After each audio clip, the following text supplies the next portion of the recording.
있습니다.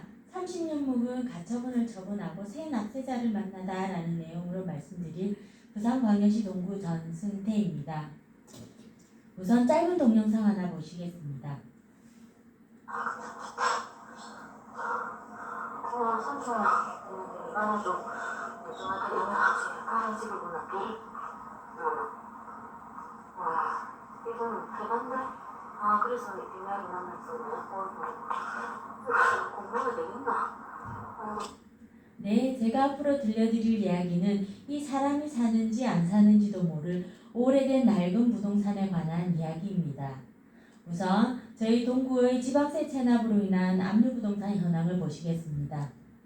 저는 이 중에서도 특히 2010년도 이전에 압류된 채로 방치되고 있는 체납자 199명의 부동산에 주목하게 되었습니다.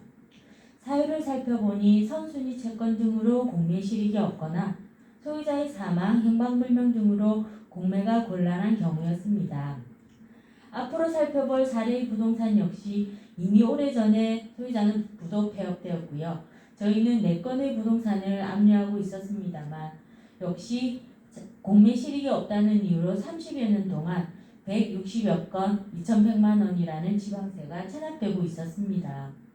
그렇다면 이 가처분이 있으면 저희는 정말 아무것도 할 수 없는 것인가 하는 의문이 들었습니다.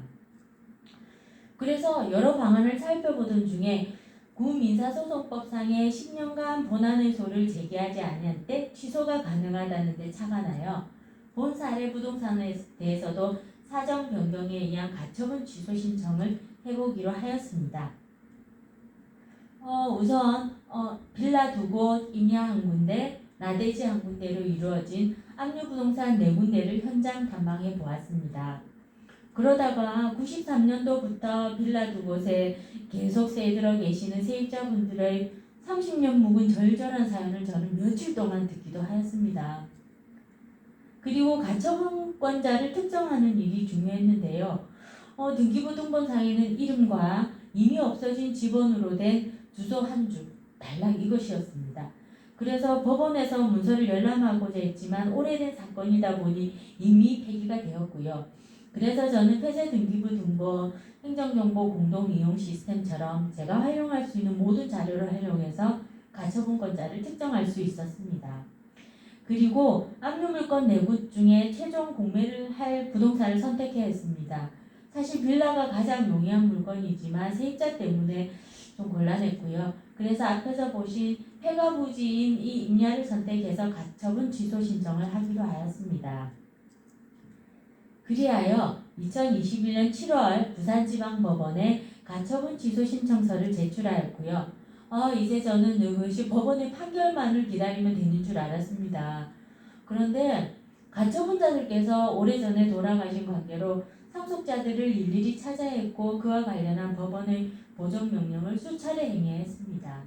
그리고 판사의 신문 절차를 거쳐 2022년 1월 드디어 최종적으로 가처분 취소 판결을 받게 되었습니다. 그리하여 마지막으로 공매 작업에 들어가게 되었습니다. 그런데 보시다시피 과연 낙찰이 되긴 될까 하는 그런 의문을 계속 가지고 있었지만 올 8월 드디어 매각이 되게 되었습니다. 그리고 26년간이나 방치되었던 145건 2천만 원이라는 소중하고 귀한 지방세를 징수하게 된 것입니다. 이상과 같이 본 사례는 체납자의 재산을 압류하고 공매하고 징수하였다는 단순한 사실 외에 묵은 압류를 적극 발굴하고 그 문제점을 적극 해결하면서 성실하게 납세 의무를 수행할 새 납세자를 찾는 등의 건전한 납세풍토 조성에 기여하였다는데 그 의의가 있다고 하겠습니다. 그러나 가처분 취소 신청부터 공매까지 1년이라는 긴 시간이 걸리는 작업이었습니다. 때문에 보다 체계적이고 장기적인 정리 계획이 필요한 업무라는 결론을 내게 되었고요. 여기에서 저는 한 가지 더 제안하고자 합니다. 광역자치단체 차원에서 정리팀을 만들거나 곧 출범하게 될 지방세 조합에서 압류 관련 부동산 전담팀을 신설해서 전국적으로 대응한다면 보다 효율적이지 않을까 하는 것입니다. 이상으로 오랫동안 방치되어 있던 부동산이 새 주인을 만나는 과정을 말씀드렸습니다.